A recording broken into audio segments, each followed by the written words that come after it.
Okay, how's it going, folks? This is going to be a YouTube video regarding the Turtle Mk.1, which is currently for sale as of December 2nd in the advent calendar for Christmas. This is going to be a small series, I guess, regarding, provided I have the tanks, based on what's for sale for the advent calendar. I'll give you guys my opinion on it. We'll play a game and see how it goes. So, the Turtle Mk.1, what is it? What does it play like? Kind of, what's my opinion on it? I've had this for a while. I think I got it the second day of release, or the day of release, thanks to a very generous person on my stream, HP Love Sauce. If you're seeing this, thank you. If not, you know, still. Anyway, back on track. So, what is this? It's a casemate tank destroyer, meaning there's no turret. You can just rotate the gun a little bit to the left, a little bit to the right. I think it's, what, 20 degrees? Yeah, 20 to the left and 20 to the right, which isn't great, but it's not the worst thing possible. If you want a tank to compare this to, it's very much comparable to the Badger as opposed to the Tortoise. The Tortoise has a larger machine gun port, but it trades it for no real lower plate weakness, which is, in my opinion, a better deal. You know, that's up to you, depending on your style. If you prefer the Badger, you'll prefer this more, but if you prefer the Tortoise, this can be a little frustrating to play.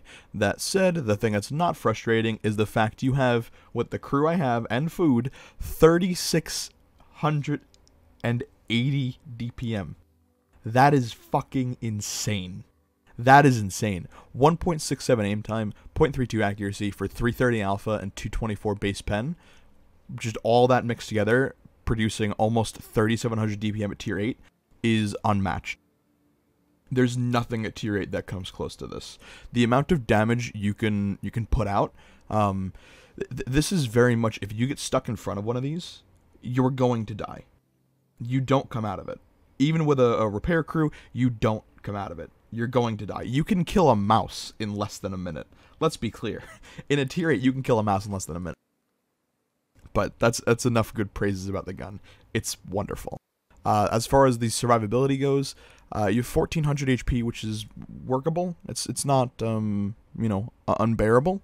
That said, your frontal armor is a little bit weird. And we're going to discuss that now. So it says you get 254 base, you know, thickness. That is not necessarily true because of how angled the tank is, as you can see from the front. You would think this bit right here and this bit right here are the weak points. They're not. They're actually the strongest part of the frontal armor outside of the gun mantlet. So if you're shooting this, don't shoot this top corner here or this top corner here. You're better off shooting the, I guess, extra, like, wheels here, I guess. Right here and right here, as far as I can tell. Generally the armor on this has worked out quite well. The lower plate here, the lower plate, so kind of that 268 V4 syndrome, comes, you know, into effect here. It's not the lower plate, it's the lower plate right here. This is generally a very easy pen, whereas everything else tends to be quite difficult in my opinion, my experience, I guess. The side armor 101, it's not great, but it's not awful. And the rear is 76, so you'll get penned by T49s and anything else spamming, you know, HE for the most part. As for the pen on this gun, I just remembered, speaking of HE, it's 224 base, I think 253, yeah, 253 with the premium, and the HE is nothing special, whereas the Badger and the Tortoise do have a special, high explosive, high pen, high explosive. This is only 54 millimeters of pen. That said, what else are we missing here? I'm going to try and keep this a little short just to not waste everybody's time. As for the mobility, it's not very good. 20 forward, 10 reverse, that's straight garbage. If you go to a flank, that's where you're going to live and die. It's very much like the T95 in that regard. You don't flank, you are, you know, the spearhead. You have 17% camo, which is, you know, okay. You're not really going to be sitting around that much in this kind of sniping. Great V range with the crew that I have, and food. 460 in a TD is quite nice. That said, I think we've covered the majority of stuff. I'll put a link to Tanks GG if you guys want. You can see the specifics of the armor. It does have this, excuse me, very small cupola up here under this machine gun port. This can be penned. The roof can be penned not reliably. God, I'm I'm fucking this all up one take. The roof can be penned. I've had it happen in my experience, but the cupola is much more likely. As a whole, this is pretty much a rock from the front, based in Tier 8 games. I love it. So, I think that clears up the turtle. I guess the equipment we could talk about. I prefer vents, gun rammer, and optics. You could use GLD if you really, really wanted to. Or, Jesus, even if I... God, am I going to say this? You could probably use a toolbox if you just insisted on brawling. Just to get those tracks back up, like, instantly. But even then, I wouldn't necessarily recommend it. I prefer optics for trying to 3-mark a tank. You know, I think skill does the same thing. He tends to run optics, even over DPM in some tanks. But I run vents, gun rammer, and optics. It uses heavy tank stuff, so vent class 3 and large caliber tank gun rammer. Okay, that's 6 minutes in. Let's play a game and give it a shot. Let's play a game and give it a shot. I have not played this in a bit, but hopefully it goes well. These fantastic NAQ times and in the morning. 8,000 people on. Okay, so we're fighting tier 10s. This is not ideal, I'll be honest. This is not ideal.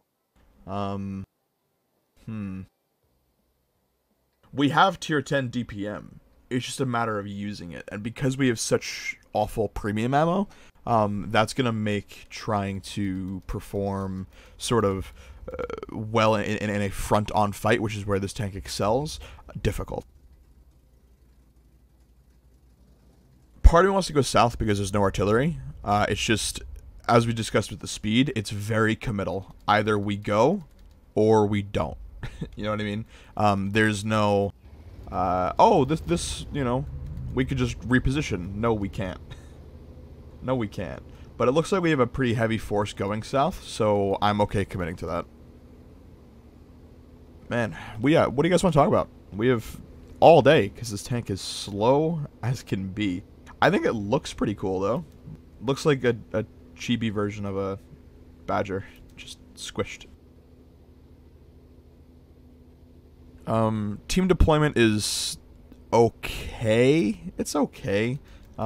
This push south, if it is not a push and it's just a setup, is problematic because city is going to fall. If they commit more city and the 705A is already going city, that could be problematic. That said, the 705A should get farmed by the T30 and Grill 15. The Carnarvon Action X is not in an ideal position as far as this play and this team deployment. You generally only want to sit there if you're in a tank destroyer or something similar. Even like a K91 or, you know, you could kind of get away with sitting there. That 705A should get bullied because of the way he crossed. Whenever you guys are going into city, you want to take like the 1 and maybe even the 2 line, but traditionally you want to take the 1 line. It's worth getting that extra bit of distance between you and the enemy because at 705A, like, whether he's dying or not right now, I'm not sure, but he hasn't moved in a bit, so I'm assuming they're at least getting effective fire into him. And there's the Jagdpanzer in town, the 263 on the hill. It looks like they're committing more to a camp based on what's been lit. We don't know where the IS-3A is, the KV-4, the Schwarzpanzer, whatever you want to pronounce it. Scorp G, T-28, those guys are going to be sniping. The 705A did die as well. But we are very much struggling to get the damage. I want to take this 1-2-1B's position because that'll permit me to get some nice farm. I'm scared of the E4, but it looks like he's getting torn apart right now. But this is as far from, like, a good map for this tank as I think we can get. This tank thrives on your Paris, your Himmelsdorf, your Ensk, stuff where you don't really have to drive very far for potential engagement. We've spent, what, 3 minutes just driving? We haven't even seen an enemy tank yet, but now we're getting into a position where we should be able to use this DPM. With our 10 degrees of gun depression, it should be quite nice. That said, we are already lit, which is unfortunate. Nice pen into the top of the Centurion 7-1. I'm going to send one more out here. Like I said, this is not the tank you want to be sat in front of. You just chunk out HP so rapidly. We're gonna push here. We don't have time to kind of wait. That was actually a close shot. The bloom on this gun is quite worrisome. I want to push up here. I'm okay taking hits from these guys because of the potential damage in front of me here. So we have the 140 side. Send one in. Good shot. Looks like he just gave up on the game.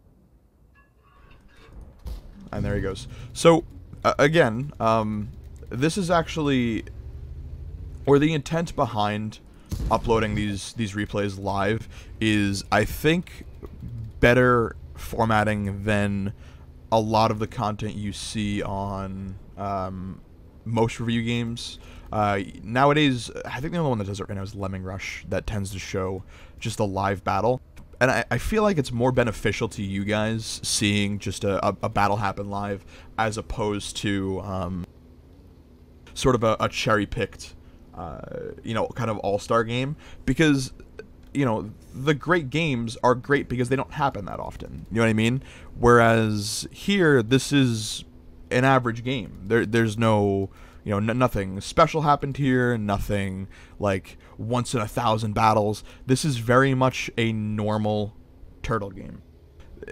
You need to get the enemy in front of you, and it's hard to do that when your top speed is 20 kilometers an hour, and you get a map like Live Oaks, where the whole map is basically wet cement, as far as your driving capability. And now we're trying to chase more damage, but we're not going to catch up to the Carnarvon Action X. We're not going to catch up to the low, the Carnarvon, even the Carnarvon. The Carnarvon's not even that fast.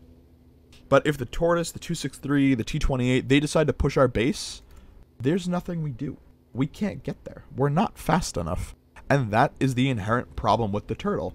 The gun is just so fucking good, but the speed really kind of pulls you away from using it. We might have a shot here. Not even. He's behind the ridge.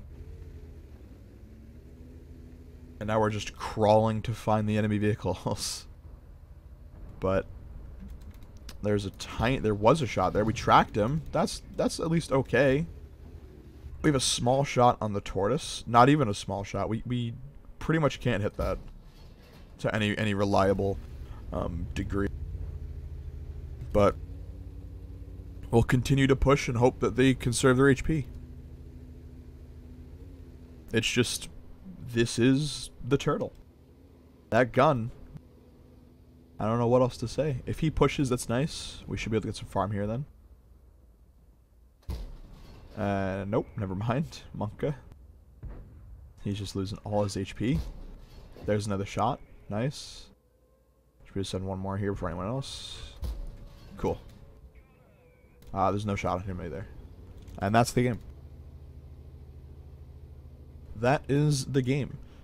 So, do I like this tank? Yeah, I do. When you're allowed to make sit around and make the gun work, it's thrilling. Again, as I mentioned before, I preferred maps like Paris, like Himmelsdorf, like Ensk, like Runeberg. Those sets of maps really kind of... How do I phrase this? How do I say this? Not exacerbate, but they really accentuate. Accentuate? Yeah, something like that. The strengths of the turtle, as opposed to a map like Live Oaks, which is just so slow. So we did, you know, in a tier 10 game, we did 2k damage just because we were chasing damage. There's nothing we could have done better here in regards to the path I took. I took. By pushing south, we made nice credits. I guess that's an important thing here we should discuss.